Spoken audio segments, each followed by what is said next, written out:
ஐந்து கரத்தனை யானை முகத்தினை இந்தின் இளம்பிறை போலும் எயிற்றனை நந்தி மகந்தனை ஞான கொழுந்தினை புந்தையில் வைத்தடி போற்றுகின்றேனே. நமக்கு ஜோதிட ஞானத்தையும் கிரியா யோகத்தையும் தந்த குருமார்களுக்கு நன்றி.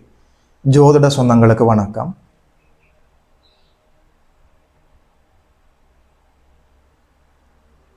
இன்றைக்கு இந்த பதிவில் 2026 ஜூலை மாதம் மீனம் ராசிக்காரர்களுக்கு என்னென்ன நற்பலன்கள் எல்லாம் நடக்க இருக்கிறதுன்னு சொல்லி பார்க்கலாம்.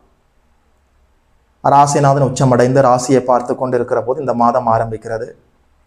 என்னதான் உங்களுக்கு ஜென்மச்சனி நடந்து கொண்டிருந்தாலும் ஜென்மச்சனி பகவான் உச்சகுருவின் வீட்டில் உச்சகுருவின் பார்வையில் சாந்தமாக இருக்கிறார். 5ஆம் இடத்துல குரு உச்சமடைந்து அங்கே மாபெரும் சுபர்கள் இன்னும் 2 பேர், உச்சகுரு, புதன், சுக்கிரன், இந்த மூவரும் 5ஆம் இடத்தில் அமர்ந்திருக்கிற போது இந்த மாதம் ஆரம்பிக்கிறது. அந்த மூவரும் சேர்ந்து லாபத்தை பார்க்கிற போது இந்த மாதம் ஆரம்பிக்கிறது. அற்புதமாக இருக்கிறது. செவ்வாய் பகவான் 3ஆம் இடத்துல மறைந்திருப்பது அற்புதமான யோகம். இயற்கை அசுபர்கள் மறைந்து சுபத்துவமாக இருக்கலாம். மறைந்து சுக்கிரனுடைய வீட்டில் நல்லபடியாக ரிஷபத்தில் மறைமுக பிருகமங்கல யோகத்தில் சுபத்துவமாக இருக்கிறார். அற்புதமான யோக அமைப்பு. 4ஆம் இடத்துல புதாதித்ய யோகம் ஏற்பட்டிருக்கிறது. 5ஆம் இடத்துல இருக்கக்கூடிய உங்களோட ராசிநாதன் உச்சகுரு நல்லபடியாக அவருடைய இருப்பாலும் அவருடைய தொடர்பாலும் 5, 9, 11, 1 இந்த இடங்களை வலுப்படுத்துகிறார். திரிகோணங்களும் லாபங்களும் வலுவாக செயல்பட போகிறது. 6ஆம் இடத்தில் இருக்கக்கூடிய சுக்கிர பகவான் கேதுவை சாந்தப்படுத்தி ராகுவையும் சாந்தப்படுத்துகிறார். 6, 12 அச்சுகளோடு ராகு எதிர்க்கள் தொடர்பில் இருப்பது கடன் நோய் எதிர்ப்புகளை அப்படியே கட்டுக்குள் வைத்திருக்கக்கூடிய அமைப்பு. அசுப செலவுகள் எல்லாம் அப்படியே நிற்க போகிறது. சுப செலவுகள் இருக்கிறது. வண்டி வாகன சேர்க்கை, வீடு வாங்கக்கூடிய யோகம், நிலம் வாங்கக்கூடிய யோகம் எல்லாம் தெளிவாக இருக்கிறது. அற்புதமாக இருக்கிறது.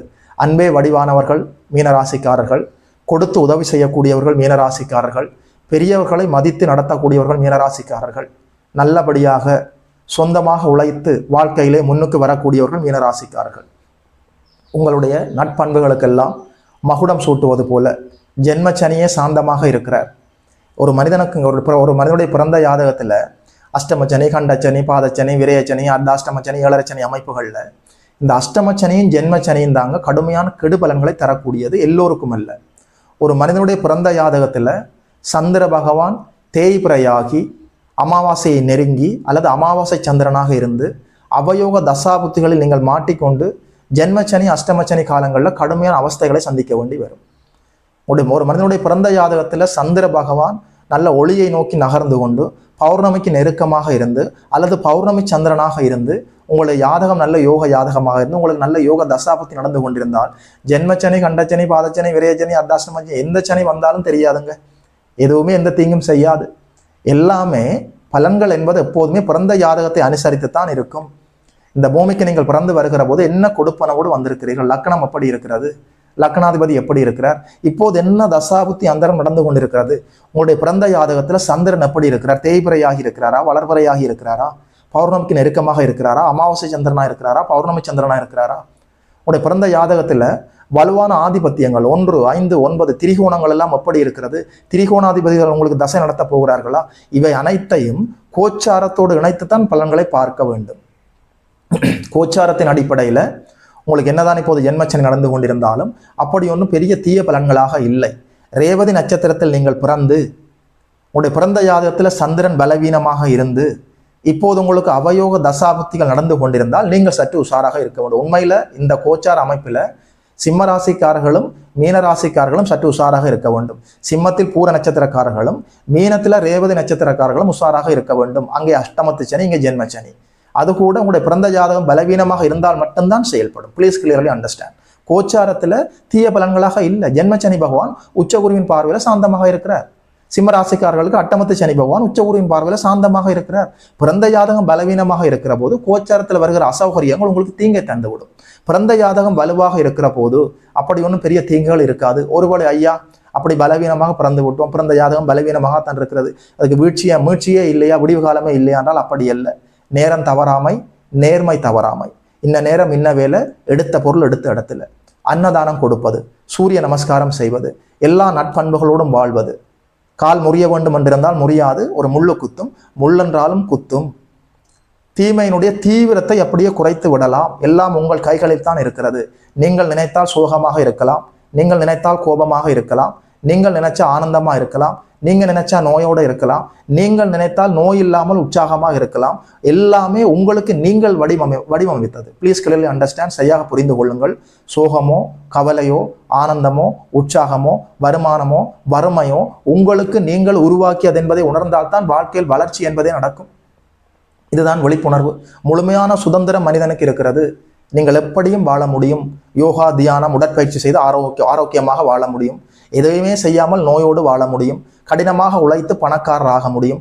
எந்த உழைப்பும் இல்லாமல் வெறுமனே சும்மா வெட்டியாக பொழுதுபோக்கி கொண்டு வறுமையில் சிக்கி உழல முடியும். எல்லோரோடும் ஒற்றுமையோடு இருக்க முடியும். நீங்கள் நினைத்தால் எல்லோரோடும் சண்டை போட முடியும். எல்லா வாய்ப்புகளும் உங்களுக்கு தரப்பட்டிருக்கிறது. Please clearly understand. என்னதான் சற்று பலவீனமான ஜாதகமாக இருந்தாலும் நீங்கள் உங்களோட சொந்த முயற்சியின் மூலம் அதை யோகமான ஜாதகமாக மாற்றிக்கொள்ள முடியும். Please clearly understand. என்னதான் இருந்தாலும் மீனராசிக்காரர்களுக்கு ஜென்ம சனி பகவான் உச்சகுருவின் பார்வையில சாந்தமாக இருக்கிறார். பெயர் புகழ் அந்தஸ்து கௌரவம் மரியாதை எல்லாமே உங்களுக்கு கிடைக்க போகிறது. உங்கள் பெயருக்கு ஏற்பட்ட களங்கம் எல்லாம் அப்படியே விலக போகிறது.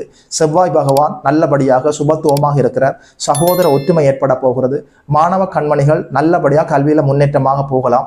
சனியும் சாந்தமடைந்து 4ஆம் இடத்துல புதாதித்ய யோகம் ஏற்பட்டு 4ஆம் இடமும் சனியும் சாந்தமாக இருக்கிறார்.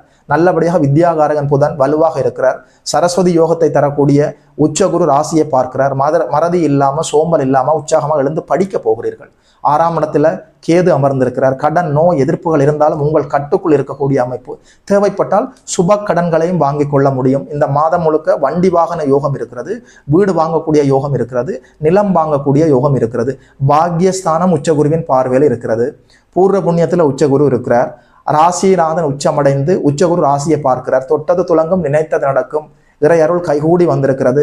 ஒரு தடவை இஷ்ட தெய்வத்தை குல தெய்வத்தை நேரிலே பார்த்து வணங்கி விட்டு வாருங்கள். சின்ன சின்ன தடைகள் எல்லாம் அப்படியே விலகிவிடும். நல்லது யோக தசாபுத்தி நடந்து கொண்டிருந்தால் இப்போது உங்களுக்கு திருமணம் நடப்பதற்கான வாய்ப்பு இருக்கிறது.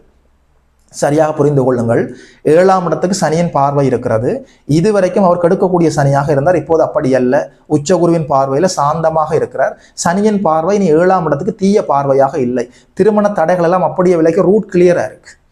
நல்லதொரு இணை நல்லதொரு துணை கிடைப்பதற்கான எல்லா வாய்ப்புகளும் தசாபுத்தியின் அடிப்படையில் செயல்பட போகிறது. உங்களுக்கு ஜென்மச்சனை நடந்து கொண்டிருக்கிறதுனால 1க்கு 2 தடவை பொருத்தங்களை பார்த்து திருமணம் செய்து கொள்ளலாம். பெரும்பாலானவர்கள் காதலில் விழ போகிறீர்கள். ஜென்மச்சனை காலத்துல கண்ணை மூடிக்கொண்டு காதலிக்க கூடாதுங்க.